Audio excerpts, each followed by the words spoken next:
Democrats have gathered in Chicago to vote on reforms aimed at uniting the party and bringing new voters into their fold after their stunning defeat in 2016. In the spotlight are superdelegates, party members or elected officials who aren't chosen by voters but get to help decide the party's presidential nominee.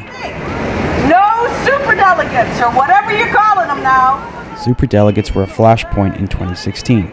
Before any votes were cast, the vast majority of them backed Hillary Clinton over Bernie Sanders. The role of the superdelegates in the 2016 election really gave the voters the idea that the election was already settled before the first vote was cast.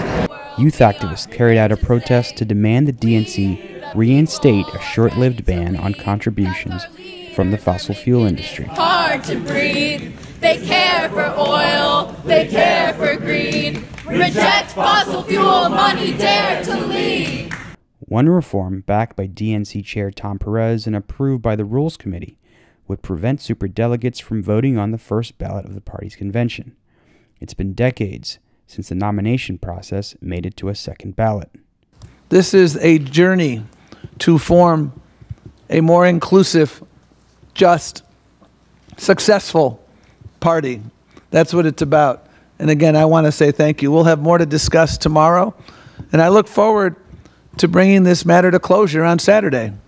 It's an important reform that is being proposed even from the chair now of the Democratic National Committee, Tom PEREZ, because of pressure from the grassroots and because of disgust and anger coming out of the 2016 election to have the whole process so badly skewed by superdelegates and that whole process. But some superdelegates, like Bob MULHOLLAND from California, are fighting back. They're hoping to gather enough support to halt the decision. Many of us are appalled by somebody taking away the votes of governors, Congress members like John Lewis at our national convention. I'm embarrassed by the Democratic Party pushing this through. And Tom PEREZ has told us many times on the phone and in memos that the automatic delegates have never been an issue. They've never changed with the committed delegates. They're like the rest of them. Some are for A, some are for candidate B.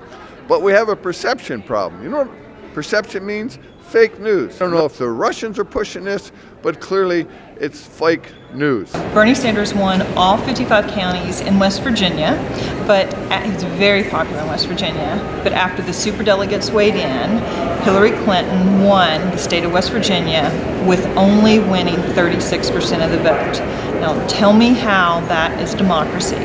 Tell me how that encourages people to come out and vote. Everybody that voted for Bernie, basically their vote didn't count. West Virginia is not voting for our candidate, whoever we have for president. That particular person you're talking to doesn't support any of our Democrats. The Democrats, anybody who wants to do right for people, they need to win every state and every type of people. And West Virginia has been manipulated, and the people have been used and abused for years and years and years. And we need representation, and we need our vote to count. Other proposals on superdelegates were defeated at Thursday's Rules and Bylaws Committee hearing.